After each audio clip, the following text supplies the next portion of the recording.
Hey, this is Applied Knowledge again. Thank you for joining me. Please be sure to subscribe to my YouTube channel and follow me on all the social media handles that I have given you in the description below. I just made a video not even like 3 minutes ago, but I just had this idea. I never really talked to you guys about who I am or what I'm about.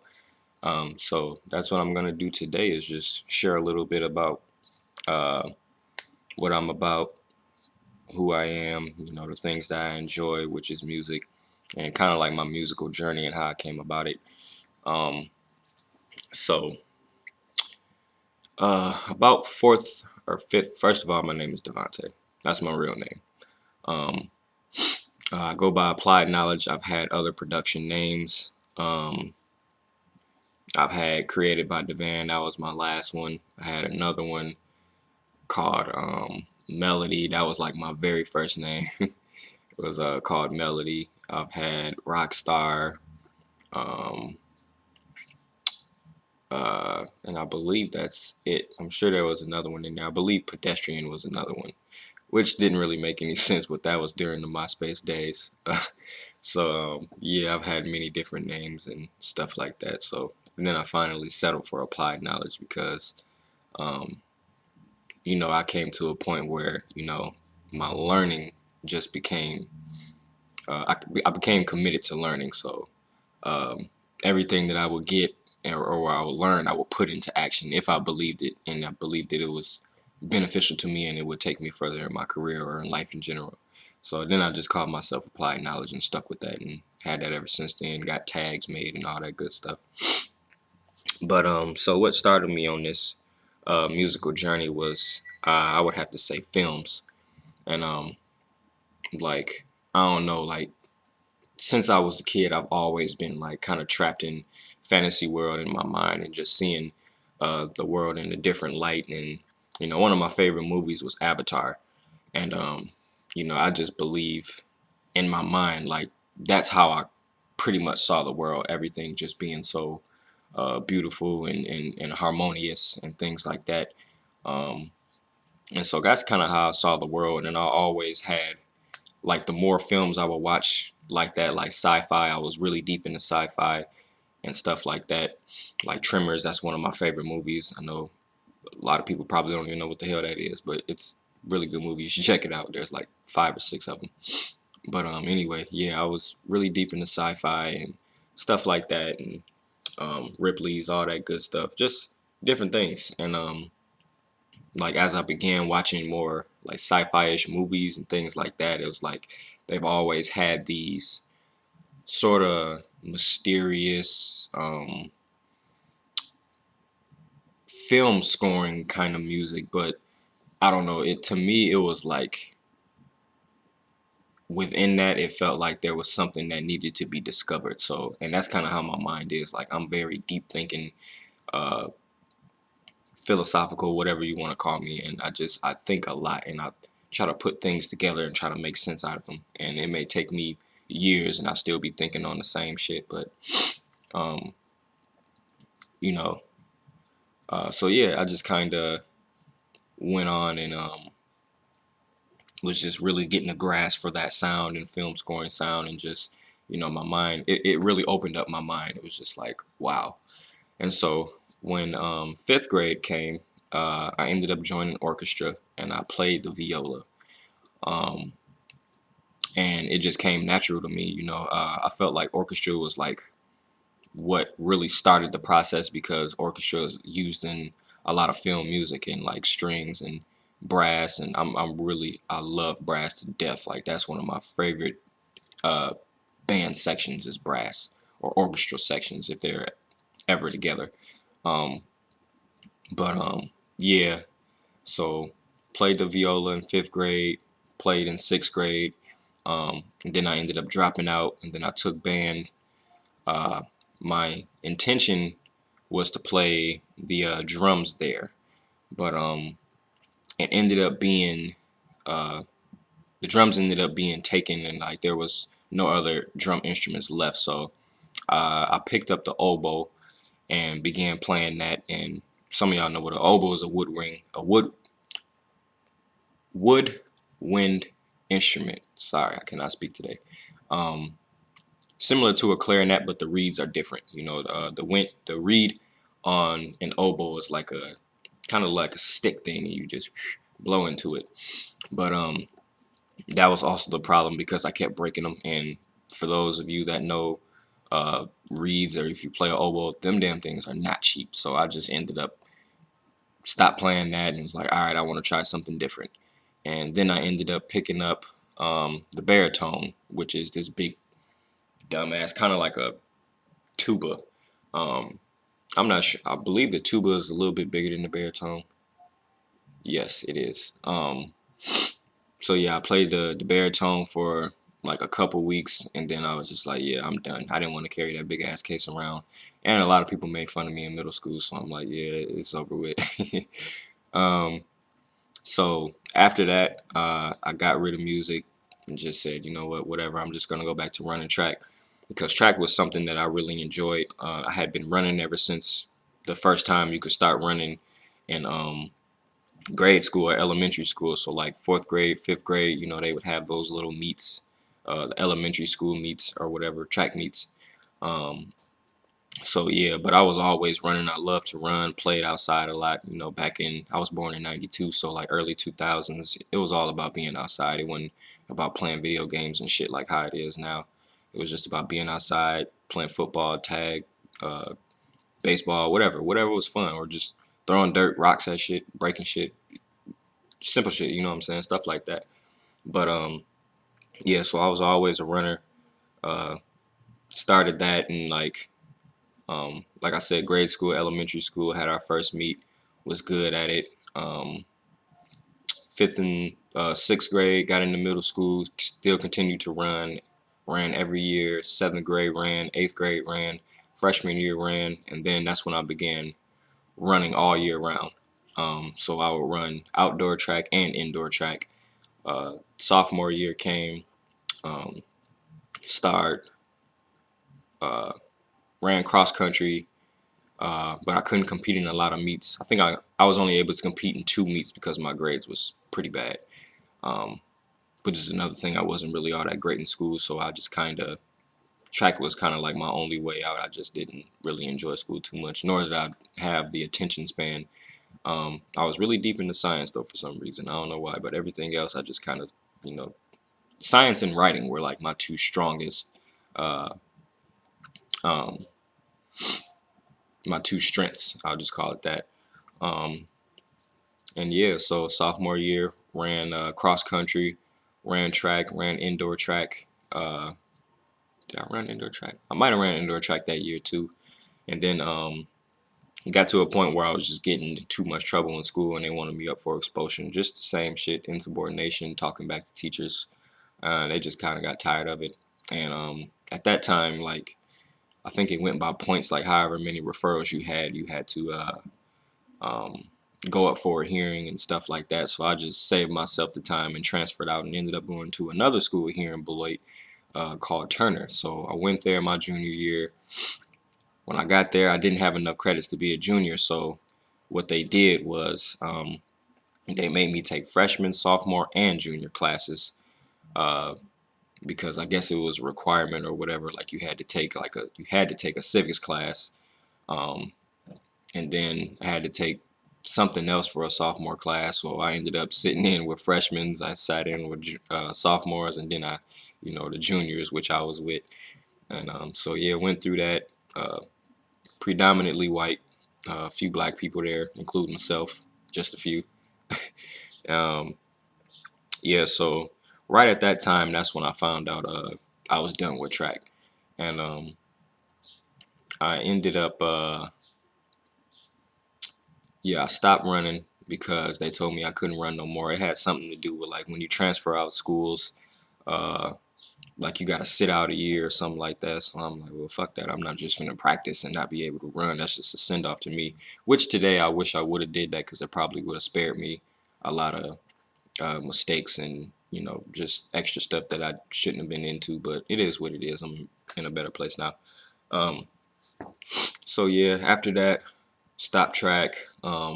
Then normal teenager shit, drinking, smoking, all that good stuff. I was 16 at the time, 16 or 17. And yep, just having fun, high school shit, just like most other high school students. So when I left Turner, I ended up going to a charter school. That's what that is pretty much like uh, I'm gonna call it a on your own based learning, and you can go at your own pace and things like that, which is what I really needed, cause it just takes me a while to grasp some stuff. Like some stuff I can get, like science, and I guess that was more so about my interest, cause I'm really interested in those subjects like science and writing, and then everything else it was just like I don't fucking get it, so I'm not gonna try, because there was no interest there at the same time too. So and I'm just not good with numbers, so it's just a brain thing as well. Um, so yeah, after I went to a charter school, the crazy thing was I ended up getting out of school early. So um, I was working at an elementary school where my younger brother went to, and yep, I ended up getting out of school early in like May. So the graduation was June. I ended up getting like beginning of May, and then was just working and stuff like that over at the elementary school. And then I'm like, oh hell no, I can't be here another year. So ended up finding another job, and I was 18 at the time then. So yeah, after I graduated, it was like, all right, grind time, which was false. I think I ended up getting a job um, down at like this cookie place. But before all of that, there came a point where I found out about a program. This is where my musical journey had another spark, and this is when Fruity Loops Studio or FL Studio was kind of sort of hot, but not a lot of people was really into it at that point. And actually, the person that put me on was my cousin Landis and Hashim, and they call them Kodak Beats. And so really, we would get together, or I'd go over my cousin Landis' house, and he'd be there and he'd be making beats and stuff like that, and just be like, damn, this shit look cool. And I'd just sit there and watch, and then it came to a point where I'm like, shit, let me try it. So I ended up downloading the program, and then like I'd have him send me tracks over, or I'd take tracks, and then I'd just make the bass really loud. Like he'd send me tracks, I'd just put a bass booster on. I'm like, yeah, listen to that. And that shit hitting, ain't it? You know what I'm saying? So the bass would be just wild. But which wasn't good mixing at all. But but actually, I think it was at that point where I really found out my my niche, and it was mixing, because it's very detailed. It's a detailed process for all those that do make beats and uh or just create music in general. It's just or if you're an engineer, I mean, it's just a very detailed process, or it can be. And I found that to be really interesting, just taking your time and tweaking things and making things either sound good or bad or whatever. But that's kind of where I started out. So like the first couple of beats I made, trash. I mean, super trash. But the bass was hitting. I kid you not. The basses was hitting. So I just got to listening to it, and then like I made a couple attempts. I'm like, man, I can't do this shit. I ain't got no time for this. I just didn't have no patience for it at first. So ended up trashing the program, and was still kicking with the guys and listen to what he was doing. And Kodak, he was really posting a lot of stuff on YouTube at the time while he was getting his buzz. Um, and so I would just listen, like, man, this shit is really cool. You know what I'm saying? And just like listening to other beats and stuff like that. It was really dope. And so yeah, after I trashed my program, I'm like, all right, let me that was after graduation. No, sorry, that was before graduation. After graduation, I'm like, all right, I'm just gonna work a little bit. So I worked at a cookie factory for a few months and quit there. It's like, all right, I'm finna go to school. Went to UW Waukesha for like a semester, and thought I was going to do computer science. Thought I was interested in computers until I found out, nope, I'm not interested in computers. So dropped out of that. Um, Ended up just being dumb, doing teenager stuff. Didn't really want to work. Was kind of lazy, and just kind of living off other people. And so I went through that phase, and then snapped out of it. Got another job uh, working at like Blaine's Farm and Fleet. Did that, got fired there. Um, Worked at another spot in Janesville, Chambers and Owens, and they make like a lot of convenience store stuff. Got let go there. Um, was just being stupid, you know what I'm saying? Stealing from jobs and not caring, calling in, just really not caring, you know, being careless to the people that actually gave me the opportunity and not being respectful. So that happened. Ended up being on unemployment for a little minute. Went through that phase again, lazy, didn't want to do shit. And then that was about 2011 so about 2010, 2011 I was just tripping. So 2012 something happened in my life that really changed everything, and it was bad, let's just put it like that, and some other things that were involved, but there's no need to go back there. um and so June of 2012, I was actually living with my cousin. Sorry, I'm kind of talking all over the place, but that was about 2011, and I was staying with my cousin in Madison. Um, so tried to do that and was still lazy. And, you know, right when I found a job, I ended up moving back here in my hometown, which is where I felt I was getting into most trouble and, you know, just didn't really see stuff going for me here. So moved back in with my mom's or whatever. And then, yep. So around 2011, I picked back up the beat making again and re-downloaded FL Studio and was like, all right, I'm finna commit to it. And I was making like 5 or 6 tracks every day. Like I would just lay them down. But the thing was, is like I always had so many different ideas, so I would get them down, and like I would only do like 2 beats out of like the 6 or 7 uh, ideas that I actually put down. So it was just like I just had so many ideas. So a lot of them weren't even laid out; they were just ideas. So after that, I just kept going with it and just kept pounding at it and pounding at it. So 2012, into 2011 came, and uh, you know, I was just in a bad place, making a lot of real dark music, and didn't really know what was going on with me. Just was kind of out of control and losing my mind mentally. Just a lot of internal stuff that I was dealing with that I didn't really understand that I was actually dealing with. And it wasn't until beginning of 2012 got into some trouble. Uh, yeah, and then in June of 2012, I said, all right, I'm done. I got to take my life much more seriously, because at that point I felt like I had let uh, the person that cared for me down, and that is my mom's. And you know, not to sound like no mama's boy, because I ain't, but uh, yeah, I just felt like I had really disappointed that person. I don't know if you guys ever have felt that. You know, you feel like you've been a disappointment, and if you feel like that, then I believe that's where some change comes, or maybe it was just something else. But for me, it was like, damn, you know, I really messed up. Like, this woman has done all she can, you know what I'm saying, and has supported me through a lot of shit, and I go and treat her like this, you know what I'm saying? So it was more like in a disrespectful sense, just being a bad son. And um, so yeah, after that, after I felt that feeling, I'm like, yeah, at, I kid you not, that same moment it changed.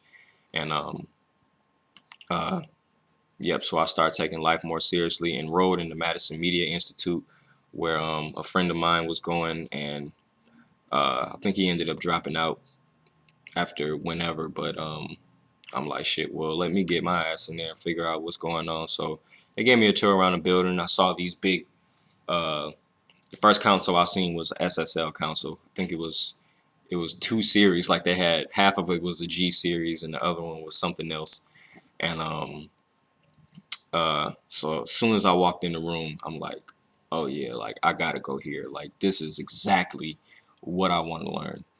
And so they gave me a tour of the building. I saw all the different gear they had and different studio rooms they had, and I'm just like, oh, yep, it's time for me to get my shit together. So enrolled in and started there June of 2012, and yep, graduated last year. Well, I completed the associate's program in recording in September of 2014. Uh, Started again after I couldn't make my mind up whether I wanted to go back and do the entertainment media business program or not. So last minute, I'm like, all right, I'm gonna do it. And I had mixed thoughts about it. So, and then the person I ended up calling was like, yeah, I don't know if I want to do this. And then somebody called me back like, hey, what's the problem? Something going on? And I'm just like, man, I don't know.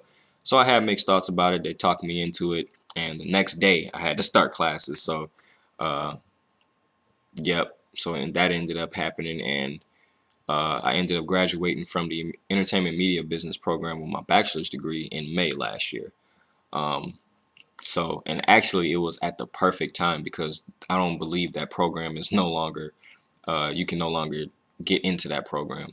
So, yeah, so after that, just I saw myself on a learning journey and, tried a lot of different things in life and just knew at that point that I wanted to become better and I just wanted to chase my dreams. And not only that, I found out 2015, I was having a kid, so that really was like, all right, I need to get my shit together because I just didn't want to continue carrying those same things down from generation to generation, like financial, um, uh, what's the word?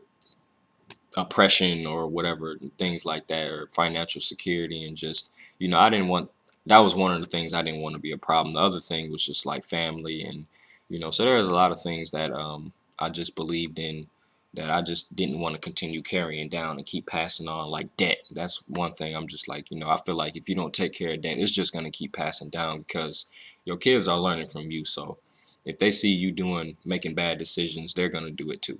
You know what I'm saying? And we're not perfect people. It is what it is. But, I feel like in my mind, every uh, person, every child should have something that they want to fix that they notice that shouldn't be there or that they don't want there. So that's my goal.